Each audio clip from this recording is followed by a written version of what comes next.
ಎಲ್ಲರಿಗೂ Amrutha's tasty and healthy ಕಿಚನ್ಗೆ ಸ್ವಾಗತ. ಇವತ್ತು ನಾವು ಬುನಾ ಚಿಕನ್ ಮಸಾಲ ಮಾಡ್ತಾಯಿದ್ದೀವಿ. ಅದು ಹೇಗೆ ಮಾಡೋದಂತ ನೋಡೋಣ. ಇಲ್ಲಿ ಒಂದು ಪ್ಲೇಟಲ್ಲಿ ಎಲ್ಲ ಡ್ರೈ ಸ್ಪೈಸಸ್ ಹಾಕೋತಾ ಇದ್ದೀನಿ. 2 ಅನಾನಸ್ ಹೂವು, 1 ಕಪ್ಪು ಏಲಕ್ಕಿ, 2 ಹಸಿರು ಏಲಕ್ಕಿ ಹಾಕ್ಕೊಳ್ತಾ ಇದ್ದೀನಿ. ಹಾಗೆ ಒಂದು 6 ರಿಂದ 8 ಲವಂಗ, ಅರ್ಧ ಸ್ಪೂನ್ ಕಾಳುಮೆಣಸು ಹಾಕ್ಕೊಂಡಿದ್ದೀನಿ. ಹಾಗೆ ಅರ್ಧ ಸ್ಪೂನ್ ಜೀರಿಗೆ, ಅರ್ಧ ಸ್ಪೂನ್ ಸೋಂಪು, ಒಂದು 2 ರಿಂದ 3 ಒಣಮೆಣಸಿನ್ಕಾಯಿ ಹಾಕ್ಕೊಳ್ಳೋಣ. 2 ಪಲಾವ್ ಎಲೆ ಹಾಕೋತಾ ಇದ್ದೀನಿ. ಹಾಗೆ 2 ಚಕ್ಕೆ, 1 ಸ್ಪೂನಷ್ಟು ಧನಿಯಾನ ಕುಟ್ಬಿಟ್ಟು ತೊಗೊಂಡಿದ್ದೀನಿ. ಈಗ ಒಂದು ಪಾತ್ರೆಯಲ್ಲಿ ಅರ್ಧ kg ಚಿಕನ್ ಹಾಕ್ಕೊಂಡು ಅದಕ್ಕೆ 1 ಸ್ಪೂನಷ್ಟು ಉಪ್ಪು ಹಾಕೋತಾ ಇದ್ದೀನಿ. ಹಾಗೆ ಅರ್ಧ ಟೀ ಸ್ಪೂನಷ್ಟು ಅರಿಶಿಣದ ಪೌಡರ್, 1 ಟೀ ಸ್ಪೂನಷ್ಟು ರೆಡ್ ಚಿಲ್ಲಿ ಪೌಡರ್ ಹಾಕ್ಕೊಳ್ಳೋಣ. 1 ಟೀ ಸ್ಪೂನಷ್ಟು ಶುಂಠಿ ಬೆಳ್ಳುಳ್ಳಿ ಪೇಸ್ಟ್ ಹಾಕ್ಕೊಂಡು ಇದನ್ನು ಚೆನ್ನಾಗಿ ಮಿಕ್ಸ್ ಮಾಡ್ಕೊಳ್ಳಿ. ಇದನ್ನು 1 ಗಂಟೆ ಮ್ಯಾರಿನೇಟ್ ಆಗಲಿ ಇಡ್ತಾ ಇದ್ದೀನಿ. ಹಾಗೆ ಇನ್ನೊಂದು ಕಡಾಯಿ ಬಿಸಿಗಿಟ್ಟು ಅದಕ್ಕೆ ಒಂದು 2 ಟೇಬಲ್ ಸ್ಪೂನ್ನಷ್ಟು ಆಯಿಲ್ ಹಾಕ್ಕೊಳ್ಳೋಣ. ಆಯಿಲ್ ಸ್ವಲ್ಪ ಬಿಸಿ ಆದಮೇಲೆ ಈ ಡ್ರೈ ಸ್ಪೈಸಸ್ನೆಲ್ಲ ಹಾಕ್ಕೊಂಡು 1-2 ನಿಮಿಷ ಹುರ್ಕೋಬೇಕು. ಈಗ ಇದಕ್ಕೆ ಒಂದು ಸ್ವಲ್ಪ ಕರಿಬೇವು ಹಾಕ್ಕೊಳ್ಳೋಣ. ನಾನಿಲ್ಲಿ ಒಂದು 2 ರಿಂದ 3 ಈರುಳ್ಳಿನ ಕಟ್ ಮಾಡಿ ತಗೊಂಡಿದ್ದೀನಿ. ಅದನ್ನು ಹಾಕ್ಕೊಂಡು ಚೆನ್ನಾಗಿ ಹುರಿಬೇಕು. ಇದು ಸ್ವಲ್ಪ ಕಲರ್ ಚೇಂಜ್ ಆದಮೇಲೆ ಇದಕ್ಕೆ ಒಂದು 3 ರಿಂದ 4 ಹಸಿಮೆಣಸಿನ್ಕಾಯಿ ಹಾಕ್ಕೊಳ್ಳೋಣ.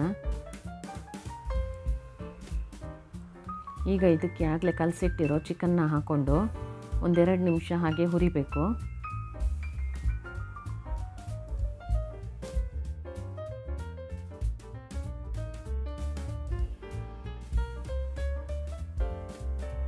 ಈಗ ಇದಕ್ಕೆ ಒಂದು 2 ಸ್ಪೂನು ತುಪ್ಪ ಹಾಕ್ಕೊಂಡು ಚೆನ್ನಾಗಿ ಮಿಕ್ಸ್ ಮಾಡ್ಕೊಳ್ಳೋಣ.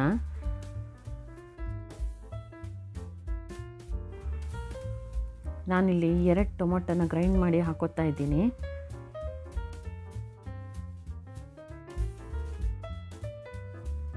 ಹಸಿ ವಾಸನೆ ಹೋಗೋವರೆಗೂ ಚೆನ್ನಾಗಿ ಹುರ್ಕೊಳ್ಳಿ. ಇದನ್ನು ನಾನೊಂದು 5 ನಿಮಿಷ ಚೆನ್ನಾಗಿ ಇದನ್ನು ಹುರ್ಕೊಂಡಿದ್ದೀನಿ. ಈಗ ಇದಕ್ಕೆ ಒಂದು 1/4 ಕಪ್ನಷ್ಟು ಮೊಸರು ಹಾಕ್ಕೊಳ್ಳೋಣ. ಮೊಸರು ಹಾಕ್ಕೊಂಡು ಚೆನ್ನಾಗಿ ಮಿಕ್ಸ್ ಮಾಡ್ಕೊಳ್ಳಿ.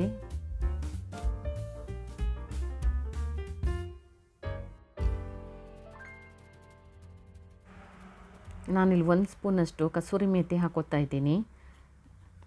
ನಂತರ ಇದಕ್ಕೆ 1 ಟೇಬಲ್ ಸ್ಪೂನ್ನಷ್ಟು ಕೊತ್ತಂಬರಿ ಪೌಡರ್ ಹಾಕೋತಾ ಇದ್ದೀನಿ.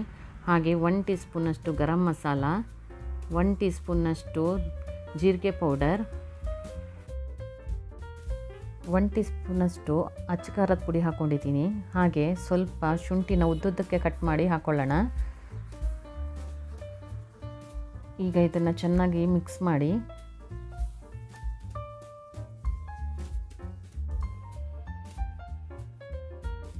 ಈಗ ಇದಕ್ಕೊಂದು ತಟ್ಟೆ ಮುಚ್ಚಿ ಮೀಡಿಯಮ್ ಫ್ಲೇಮಲ್ಲಿ ಒಂದು 20 ನಿಮಿಷ ಬೇಯಿಸ್ಕೊಳ್ಳಿ. ನೋಡಿ, ಈಗ ಚೆನ್ನಾಗಿ ಎಣ್ಣೆ ಬಿಟ್ಕೊಂಡಿದೆ.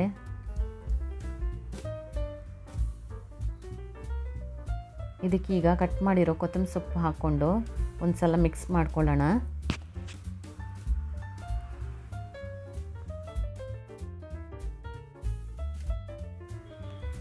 ಇದನ್ನು ಅನ್ನ ಅಥವಾ ರೋಟಿ, ಚಪಾತಿ, ಪೂರಿ ಯಾವ ಜೊತೆ ಆದರೂ ಸರ್ವ್ ಮಾಡ್ಬೋದು. ತುಂಬ ಚೆನ್ನಾಗಿರುತ್ತೆ. ನೀವು ಮಾಡಿ. ಹಾಗೆ ಹೇಗಾಗಿದೆ ಅಂತೇಳಿ ಕಮೆಂಟ್ ಮಾಡಿ. ನನ್ನ ರೆಸಿಪಿ ಎಲ್ಲ ನಿಮಗೆ ಇಷ್ಟವಾದಲ್ಲಿ ಲೈಕ್ ಮಾಡಿ, ಶೇರ್ ಮಾಡಿ, ಹಾಗೆ ಸಬ್ಸ್ಕ್ರೈಬ್ ಮಾಡಿ. Thank you.